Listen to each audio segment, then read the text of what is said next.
In a historic agreement, diplomats from almost 200 countries came together to address climate change by declaring the shift of global economies away from fossil fuels and into renewables, also pledging to keep the rising temperature in this planet from going more than 2 Celsius degrees, that's 3.6 Fahrenheit, above the temperature of pre-industrial times, Nick. And this is very, very important because it's the first binding agreement that we have addressing what some call the most pressing issue for humanity, the future of the home to humans.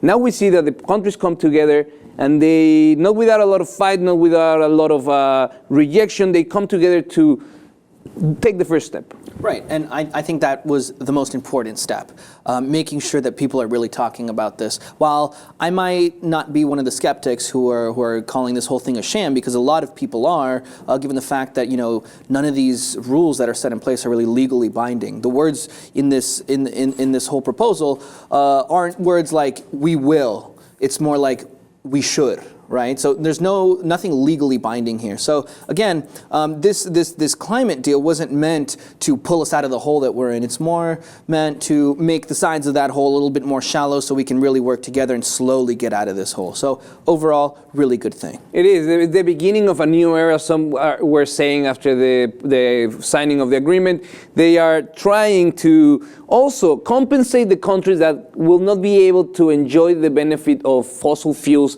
as a way of development, meaning the rich countries will put together a package of $100 billion a year to support those developing countries adopt the green technologies quicker so they can forego the fossil fuel development period. I think that's very, very important because that was a very contentious issue in the whole negotiations, the use of climate change as a geopolitical weapon, and having these rich countries control the growth of smaller and developing countries through the prevention of using fossil fuels, like you said, legal bindings that they couldn't use.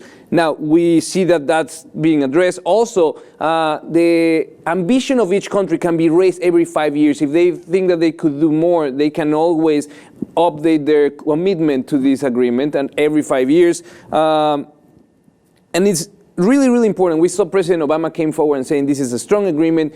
We're happy. This was a cornerstone of his administration. Climate change is something that he's always put in the forefront of his discourse.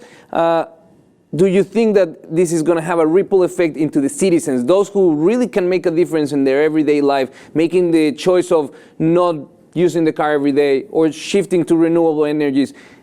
Do we need to add to this agreement, or should we just sit and cross your arms and say, well, they just took care of it? Yeah, I mean, we must. And, one thing people have been talking about the past few weeks because of Arnold Schwarzenegger was reducing our meat intake. That has a huge impact on the environment as well. So yeah, of course, as people, as the masses, as the majority of this earth, we have to do all that we can. And just, I think being conscious is the first step. And I think that was the most important thing. But to be honest with you, I'm sorry to say it, but as long as fossil fuel energy is the cheapest source of energy, I don't know if we're going to really reach the goals we want to reach. I think it's going to be tough. And I'm a little disappointed. I wish I would have seen, rules being put into place that were more meaningful. Not we should, we could.